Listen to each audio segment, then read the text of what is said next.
हमारा अगला प्रश्न है, यदि बहुपद px बराबर x की घात 3 धन 3x की घात 2 ऋण 5x धन 8 को x धन 1 से भाग करें तो शेषफल प्रमेय की मदद से शेषफल ज्ञात कीजिए। शेषफल प्रमेय कहता है, यदि किसी बहुपद f(x) को x ऋण a से भाग दें तो शेषफल f ऑफ a होता है, जहां a भाजक का शून्यक है।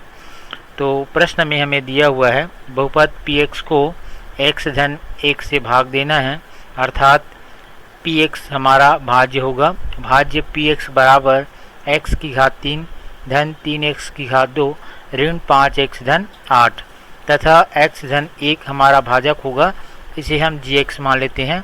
भाजक gx बराबर x धन 1। चूँकि शेषफल प्रमेय से हमें शेषफल ज्ञात करना है तो इस हेतु हमें भाजक का शून्यक पता होना चाहिए। तो यहाँ पर भाजक gx का शून्यक हम मान लेते हैं। माना भाजक gx का शून्यक a है। यहाँ पर यदि x के स्थान पर हम a रखें तो यह पद शून्य के बराबर हो जाएगा, अर्थात a धन 1 बराबर 0, या इसे हम लिख सकते हैं a बराबर ऋण 1। तो ये जो a का मान प्राप्त हुआ यह भाजक gx का शून्यक होगा। तो अब हम आसानी से शेषफल प्रमेय से शेषफल ज्ञात कर सकते हैं। तो शेषफल प्रमेय से हमारा शेषफल होगा p ऑफ भाजक का शून्यक। भाजक का शून्यक यहाँ से हम मान रख देंगे तो हमें प्राप्त होगा p ऑफ -1।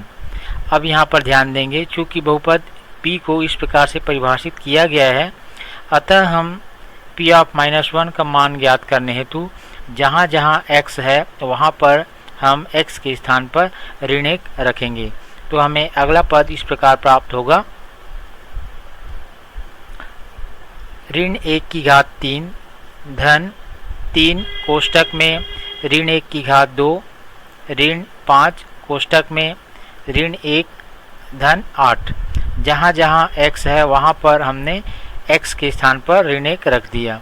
अब इसे आगे हल करेंगे तो यहाँ पर आप देखेंगे ऋण 1 की घात 3 है, अर्थात ऋण 1 का 3 बार गुणा होगा। तो ऋण 1 का 3 बार गुणा करने पर हमें ऋण 1 ही प्राप्त होता है, अतः हम इसे इस प्रकार से लिखेंगे। आगे बढ़ते हैं, यहाँ पर दिया हुआ है ऋण 1 की घात 2। तो यदि ऋण 1 को हम 2 बार गुणा करें उसका उत्तर धन 1 प्राप्त होता है, और धन 1 का धन 3 से गुणा करने पर हमें यहाँ पर धन 3 प्राप्त होगा। आगे बढ़ते हैं, ऋण 5 और यहाँ पर ऋण 1 है। ऋण 5 का ऋण 1 से गुणा करने पर हमें धन 5 प्राप्त होगा, इस प्रकार। और अंतिम पद धन 8 को यहाँ पर भी हम लिख लेंगे। तो हमारा परिणाम प्राप्त हुआ ऋण 1 धन 3 धन 5 धन 8। तो धनात्मक संख्याओं को हम जोड़ देंगे और उसके बाद उसमें 1 घटा देंगे तो हमें अगला पद प्राप्त होगा। तो यहाँ पर 8 में 5 जोड़ने पर 13 और 13 में 3 जोड़ने पर 16 और 16 में 1 घटाने पर हमें परिणाम प्राप्त होता है 15, जो कि शेषफल होगा।